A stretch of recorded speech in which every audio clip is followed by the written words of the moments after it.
Beto, vamos falar agora da indústria automobilística. A produção de veículos foi interrompida, né, está com freio de mão puxado desde os primeiros indícios aí de que a pandemia tinha chegado aqui no Brasil. É uma questão global. A indústria automobilística está parando em quase todo o mundo, e os fabricantes de automóveis, os fornecedores também paralisaram as linhas de produção nas últimas semanas. Isso tem consequências sobre a indústria de autopeças, as lojas em geral. E nós vamos falar sobre isso agora com o Beto, que está aqui com a gente, já também comentarista de economia e de negócios, que vai falar sobre essa situação, né, Beto Caetano? Boa tarde. Boa tarde, Denise. Boa tarde a todos que nos acompanham aqui na Jovem Pan, né? Isso que você está falando é um problema global, evidentemente, e no Brasil, principalmente nas últimas 2 semanas, isso atingiu esse setor especificamente. Quer dizer, a primeira coisa é, o comércio foi fechado, né? Quer dizer, na maioria dos estados, aí a gente acredita que as lojas estejam fechadas, as lojas de carro também, né? Então, nem há como comprar carro nesse momento, né? Talvez pela internet ainda seja possível. Então, o resultado é que um setor que já vinha, o primeiro bimestre do ano, até fevereiro, já tinha sido ali meio 0 a 0, talvez menos 1% de desempenho. Em março, teve uma primeira quinzena ainda razoavelmente normal, e nos últimos dias a coisa foi desabando, né?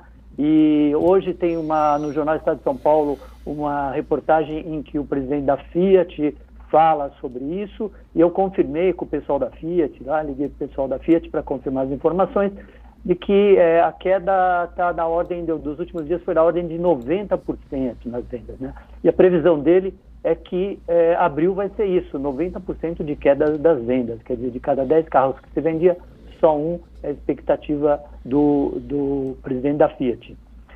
E aí são 26 montadoras no Brasil, com 65 fábricas em 10 estados, paradas, né? A maioria foi parando, né? Algumas entraram nesta última semana em férias coletivas, outras já tinham entrado antes, né? Atrás delas tem as empresas fabricantes de peças, que são 460, 470 mais ou menos, as filiadas à entidade do setor, ao Sindipeças, e N outros setores que compõem essa cadeia, e todo mundo parado. Muita gente desse setor, então, hoje em casa, esperando as decisões que vêm pela frente aí. E fica sempre uma preocupação com relação ao emprego no setor, né? Quando há qualquer problema na indústria automobilística, ela tem uma cadeia enorme envolvida, são fornecedores aí de autopeças, de outros materiais, e a própria indústria automobilística, ela tem um contingente enorme de empregados, não é, Beto? Então, Denise, a indústria automobilística em si, as montadoras, são 126 mil empregados, de autopeças uns 250 mil, no setor, na cadeia como um todo, 1 milhão e 300 mais ou menos, aí a gente incluindo comércio, mecânicas, enfim, é uma cadeia, né, essa cadeia automobilística muito grande, né, representa 18% da indústria de transformação no Brasil. Então, a maioria desse pessoal agora está de férias coletivas, né? As empresas colocaram essas pessoas aí até abril, até meados de abril, pelo menos, nesse sistema de férias coletivas. Hoje eu recebi uma mensagem da Toyota, que está estendendo as férias até 21 de abril.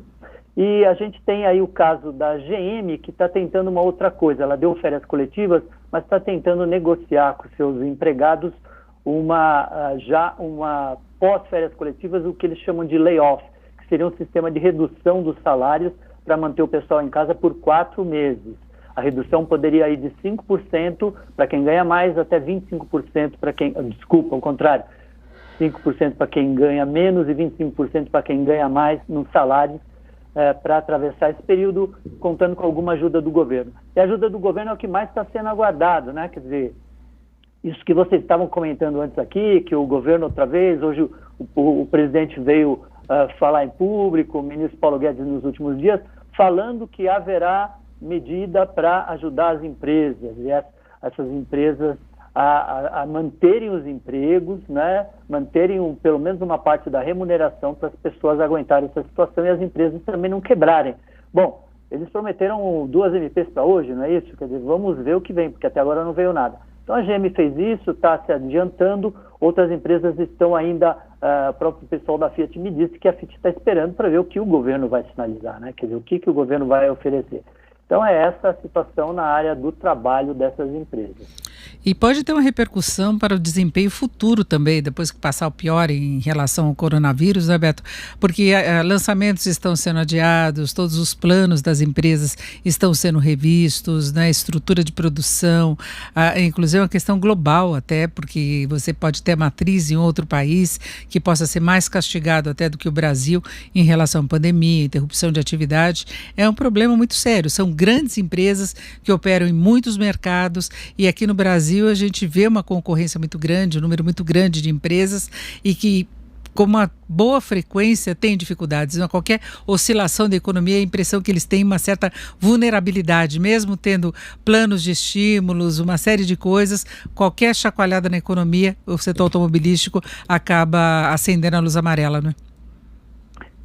Nesse momento, com toda a razão, não tenha dúvida, né? Como você disse, é um problema global, um setor muito interconectado, quer dizer, peça de um lado para o outro, carros, né? A gente vende carro, mas a gente compra carro de fora, e a gente vende componentes e compra componentes de fora, principalmente da China, da Alemanha e dos Estados Unidos, no caso dos componentes, né?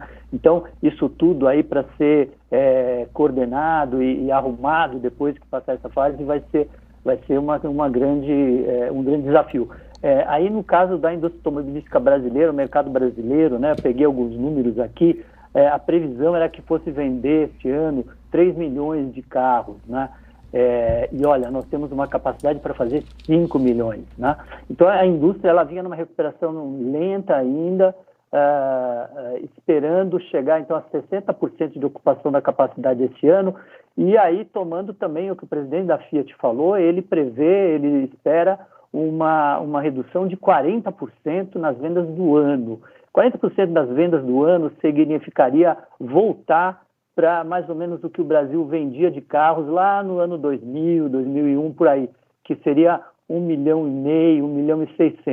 Então nós estamos falando assim, a expectativa de 3 para o ano já está derrubada para cair mais ou menos pela metade, né? Pensando no que se poderia realizar. Então esse é um baita problema num setor que representa 3% do PIB como um todo, né? E a questão é, quando as empresas voltarem a vender, a trabalhar, coisa e tal, automóvel não vai ser a prioridade das pessoas, as pessoas vão, as famílias, reorganizar suas finanças, que provavelmente estão sofrendo muito nesse momento, né? Quer dizer, o automóvel pode ser um item cuja troca, cuja compra ali vai ser adiada, né? Então, mesmo que as empresas venham com campanhas, com marketing e tal, uma reaceleração só pode ser esperada para o ano que vem. Esse ano é dado como perdido aí por esse setor, infelizmente. É isso, então ouvimos o Beto Caetano, que é comentarista de economia e negócios aqui na Jovem Pan. Beto, muito obrigado, uma boa tarde. Apesar de tudo, boa tarde para todo mundo. Vamos esperar que essas medidas que o governo prometeu, mais uma vez, que vai anunciar, vamos ver as MPs, se elas trazem alguma boa notícia, um alento para todo mundo. Aí, com detalhamento dessas MPs, para a gente não ter idas e vindas, mas que não tem tempo a perder, né, Beto? Mais uma vez, boa tarde.